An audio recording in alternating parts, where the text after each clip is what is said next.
আমের গাছটির কিন্তু বয়স কত হবে আপনি নিজে অনুমান করুন।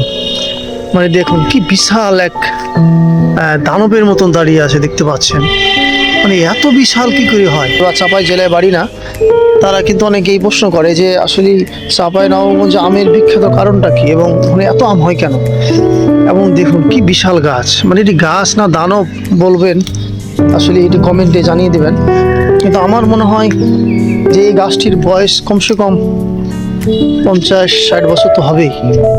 আসসালামু আলাইকুম রহমতুল্লাহ বারাকাতুহু। যারা এই ভিডিওটি দেখছেন সবাইকে ধন্যবাদ আমার এই ভিডিওটি দেখার জন্য। এবং আপনাদেরকে চাঁপাইনবাবগঞ্জ জেলার সে আম বাগান দেখাতে নিয়ে এসেছি। দেখতে পাচ্ছেন এটি কি সে বিশাল একটি আমের বাগান, এবং মাত্র এই প্রায় এখানে 3-4 বিঘা হবে। 4 বিঘার ভিতরে মাত্র 4টি আমের বাগান আছে, দেখতে পাচ্ছেন। মানে কত বিশাল আমের বাগানগুলো এবং ডালগুলো দেখতে পাচ্ছেন আপনি। এই দেখুন, মানে এত নিচা যে আমি এখান থেকে মনে করেন এই আমের ডালগুলো আমি হাতে পাবো। এই দেখুন কি নিচা।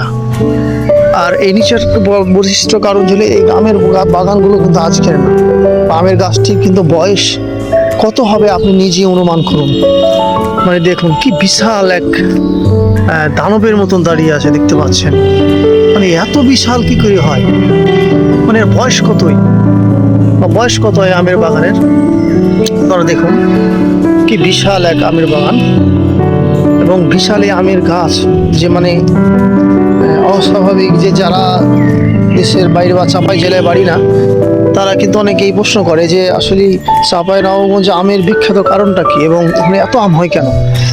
এবং দেখুন কি বিশাল গাছ, মানে এটি গাছ না দানব বলবেন, আসলে এটি কমেন্টে জানিয়ে দেবেন। কিন্তু আমার মনে হয় যে এই গাছটির বয়স কমসে কম 50-60 বছর তো হবেই। আপনারা একটু দেখবেন, দেখে বলবেন ইনশাআল্লাহ যে আসলে এই আমের গাছের বয়সটা কতটুকু হতে পারে। এবং এত বড় একটা জায়গার ভিতরে মাত্র আপনি দেখতে পাচ্ছেন 3-4টি গাছ এখানে। হ্যাঁ দেখুন ওই পাশের গুলো একটু চিকন, ওই যে সামনে কি বিশাল বিশাল গাছ।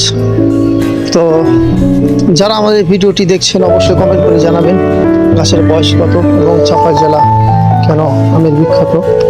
ঠিক আছে, আজকের মতন শেষ করছি আমি মোহাম্মদ হানিফ। আসসালামু আলাইকুম ওয়া রাহমাতুল্লাহি ওয়া বারাকাতুহু।